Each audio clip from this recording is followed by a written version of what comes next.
When I first heard my daughter's voice trembling through that message, "Mom, you won't be flying with us. My husband doesn't want to," my heart dropped like a stone. I replayed it 3 times, hoping I'd misheard, hoping it was some kind of joke. But every time, the same words stabbed deeper. My own daughter, my only child, the little girl I raised on my own after her father walked out. Now she was telling me I wasn't welcome on their family trip because her husband didn't want me there. Tell me, would you forgive something like that? Would you still go to the airport and pretend everything was okay? Because at that moment, I didn't know whether to cry, scream, or just sit in silence and let my heart break all over again. Let me take you back a bit, because this message didn't come out of nowhere. I'm a 56-year-old woman, and my daughter, Emily, is 28. I raised her practically by myself after her father left when she was just 5. It wasn't easy. There were nights when we had nothing but toast for dinner, and mornings when I had to leave her asleep so I could make it to my 2 jobs.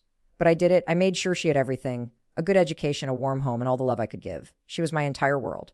When she got into college, I cried like a fool. When she met her boyfriend, later her husband, Daniel, I tried to be happy for her, even though something about him always felt off. Daniel was charming at first glance, the kind of man who could make anyone feel small without raising his voice. He worked in finance, had that air of superiority, always dressed like he was heading to a board meeting, even at family dinners. He was polite, yes, but there was this subtle underlying tone in everything he said, as if he was always reminding you he was a little better than you. I saw the way he looked at me sometimes, that condescending smirk when I didn't understand some tech jargon or when I talked about my work at the school cafeteria. But for Emily's sake, I smiled through it. I thought, if he makes her happy, that's all that matters. When they got married, I gave them everything I could. I even took out a small loan to help pay for part of the wedding. It wasn't expected, but I wanted my daughter's big day to be perfect. The day itself was beautiful, but there was one moment that stuck in my mind like a thorn. During the family photo session, Daniel's mother, a very proper woman from an upper-class family, kept referring to me as the help. She said it as a joke, but I noticed Daniel didn't correct her. Emily laughed awkwardly, but the damage was done. That was the first time I realized that maybe, just maybe, I didn't fit into their version of family. After the wedding, things slowly changed. Emily called less often. Our weekend visits became monthly ones, and sometimes she'd cancel last minute because Daniel was tired or they had other plans. When they had my granddaughter, Lily, I was over the moon. I remember holding that tiny baby in my arms and thinking, this is it. This is my reward for everything. But even then, there were boundaries. Daniel didn't like me babysitting too often. He said I was old-fashioned and didn't want me teaching Lily my outdated ways. He said it with a laugh, but his eyes weren't laughing. So when Emily told me they were planning a family vacation to Italy, something she'd always dreamed of, I was thrilled when she invited me. I cried on the phone when she said, "Mom, you'll come with us. You've never been to Europe. It'll be perfect." I started saving every penny, got my passport renewed, even bought new luggage. I couldn't wait. For weeks, I told everyone at work how my daughter and I were finally going on a trip together. It felt like a piece of my heart was being mended. Then came that voice message. I was sitting on my couch folding laundry when my phone buzzed. Emily's name popped up with a little audio icon. I pressed play, smiling. But as soon as her voice came through, I knew something was wrong. "Mom, hey, I don't know how to say this, but you won't be flying with us. Daniel doesn't think it's a good idea. He says it'll be too crowded and stressful. Maybe we can plan something separate later. I love you, Mom. Please don't be mad." I just froze. I felt my throat tighten, my eyes sting. I couldn't breathe. I called her immediately, but she didn't answer. I texted her, no reply.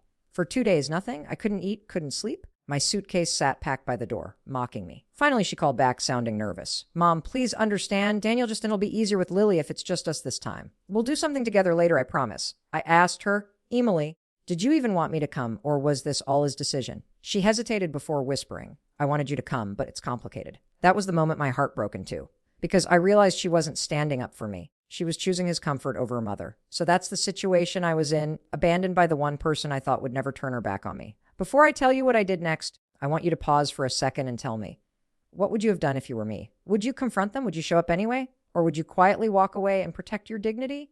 A week later, their flight day came. I knew their schedule because Emily had shared it before everything went wrong. I told myself I wouldn't go to the airport, that it would only hurt more. But my heart betrayed me. I drove there anyway. I parked far enough away so they wouldn't see me, but close enough to catch a glimpse of them heading in. I saw Emily pushing Lily's stroller, Daniel walking beside her with his designer suitcase, and that smug expression that never seemed to leave his face. Emily looked tired. She looked like she'd been crying. And when she bent down to adjust Lily's blanket, I saw her glance around nervously, like she was afraid I might show up. That hurt more than anything. I sat there in my car, tears streaming down my face, whispering to myself, "You raised her better than this." But I also realized something. Wasn't going to let this man erase me from my daughter's life, so I came up with a plan. Not revenge exactly, but something that would remind her who I was, what I'd done for her, and what she was losing by letting someone else dictate her love. While they were gone, I went through old photo albums, letters, and even recordings from when Emily was little. I found one from when she was about 6, saying, "Mommy, when I grow up, I'm going to take you to see the Eiffel Tower." I cried listening to it, but then I decided to turn that pain into something powerful. I compiled everything, photos, notes, little moments of her childhood, and made a scrapbook titled Before You Forgot Me. On the last page, I wrote, "This is what love looked like before it needed permission." When they came back from Italy, Emily called me, sounding awkward, like she wanted to smooth things over. I told her to come by. I had something for her. When she arrived, she looked nervous, holding a small gift bag. Inside was a keychain that said, "Best Mom." The irony nearly made me laugh. I handed her the scrapbook and said, "Take your time with it." She looked confused but took it home. A few days later, I got another message. This time it was different. I could hear her crying through it. "Mom, I read everything. I'm so sorry. I didn't realize how much I let him control things. I don't even know who I am anymore." She admitted that Daniel had been manipulating her, subtly isolating her from me and even some of her friends. He wanted complete control over her life, her choices, even her family connections. She said Italy wasn't even fun. They fought most of the time and she kept thinking about me. That night, she came over alone without Daniel. We stayed up talking for hours like we used to. She told me how he constantly criticized her decisions, called her emotional when she tried to stand up for herself, and made her feel guilty for spending time with anyone else. I held her hand and told her that love should never make her feel small. It wasn't easy for her, but eventually she made the hardest decision of her life. She left him. She moved in with me for a few months, bringing little Lily along. Watching my granddaughter play in the same living room where Emily once played felt like life had come full circle. Emily started therapy, found a job, and began rebuilding her confidence. She told me, "Mom, that scrapbook saved me." And now, a year later, she's stronger than ever. She's not the same fragile person who sent that heartbreaking voice message. She's independent, brave, and grateful.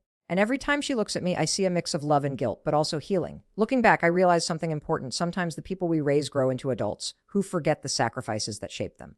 But love, real love, doesn't give up. It doesn't scream or demand. It just waits patiently until the fog clears and the truth becomes impossible to ignore. So, if you were me, would you have fought back or walked away quietly? Would you have sent that scrapbook or let time do the teaching? Let me know in the comments. And if you think I was right to remind my daughter where she came from, then please like this video and subscribe for more real stories like this one. Share your thoughts below. What would you have done if your own child told you weren't welcome because of their spouse? I'll be reading every comment. Thanks for listening to my story. I'll see you all in the next one.